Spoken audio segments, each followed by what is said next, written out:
చంద్రబాబు ముందుగా తన చేతిలో ఉన్న తన ఎల్లో మీడియా ద్వారా పదే ఆర్గనైజ్డ్ క్రైమ్ ప్యాటర్న్ చెప్తా ఉన్నా ఎలా ఉంటుందనంటే, తన చేతిలో ఉన్న ఎల్లో మీడియాతో పదే పదే అబద్ధాలు రాయిస్తారు. ఆ తర్వాత అదే విషయాన్ని ఇదే చంద్రబాబు పదే పదే మాట్లాడుతూ పోతాడు. పనిలో పనిగా అంటే అప్పుల విషయంలో, ఆంధ్ర రాష్ట్రానికి సంబంధించిన అప్పుల విషయంలో ఆంధ్ర రాష్ట్రం శ్రీలంక అయిపోతుంది అని చెప్పి దుష్ప్రచారం చేస్తూ ఆర్గనైజ్డ్ క్రైమ్గా ఏ రకంగా వాళ్ళు తీసుకొని పోయారు అన్న విషయాలు నేను చెప్తా ఉన్నా. పదే పదే తన చేతిలో ఉన్న ఎల్లో మీడియాతో అబద్ధాలు రాయిస్తారు. ఆ తర్వాత అదే విషయాన్ని పదే పదే చంద్రబాబు మాట్లాడతారు. పనిలో పనిగా ఆ తర్వాత తన దత్తపుత్రుడితోనూ తనకు సంబంధించిన ఇతర పార్టీలో ఉన్న తన వ్యక్తులతోనూ ఇవే విషయాలు మళ్ళీ పదే పదే మాట్లాడిస్తారు, ట్వీట్లు పెడతారు. చివరకు దాన్ని ఒక అంతర్జాతీయ అంశంగా కూడా మారుస్తారు. ఇదంతా ఆర్గనైజ్డ్ క్రైమ్లో భాగంగా వీళ్ళంతా కూడా చేస్తారు. ఎందుకు ఈ విషయాలన్నీ కూడా చెప్తా ఉన్నాను అని అంటే, ఈ ఆర్గనైజ్డ్ క్రైమ్ అన్నది ఏ విధంగా జరిగింది అని చెప్పి మీ అందరికీ కూడా ఎక్స్ప్లెయిన్ చేయబోతా ఉన్నాను. సాక్ష్య ఆధారాలతో సహా చూపిస్తా.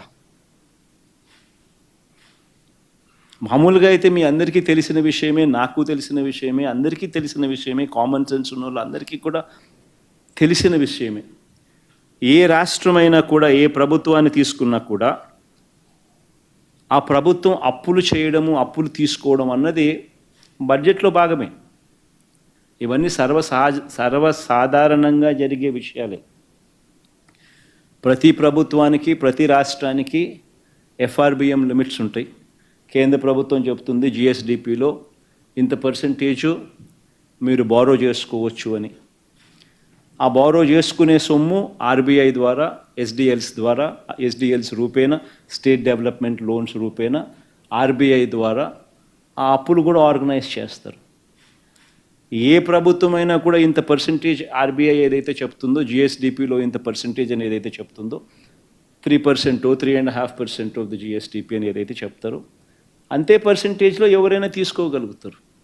బియాండ్ దట్ పర్సెంటేజ్ ఎవరు తీసుకునేదానికి స్వేచ్ఛ ఉండదు అన్న సంగతి అందరికీ తెలిసి ఉన్న సంగతే. కానీ ఇదే పెద్ద మనిషి చంద్రబాబు నాయుడు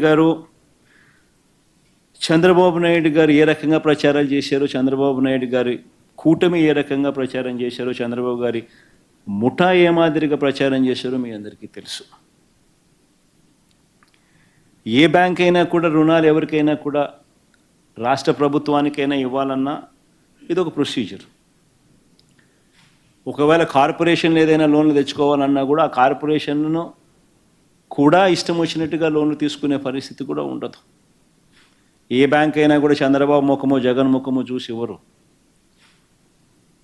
రాష్ట్ర ప్రభుత్వానికి లేదా ఒకవేళ కార్పొరేషన్ తీసుకునే జరిగితే ఆ కార్పొరేషన్ తీర్చగలుగుతుందా లేదా అన్న కెపాసిటీస్ని ఆధారంగానే తీసుకుని ఇస్తారే తప్ప చంద్రబాబు సుందర ముఖార విందాన్ని చూసో, జగన్మోహన్ రెడ్డి సుందర ముఖార విందాన్ని చూసో ఎవరు ఏ బ్యాంకులు లోన్లు ఇవ్వరు.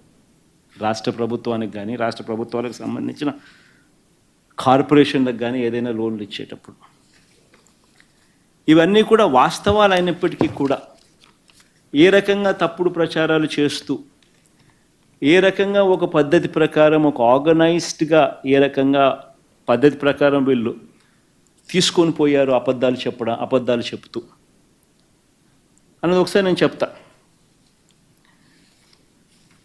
5/4/2022 ఫస్ట్ పోదాం.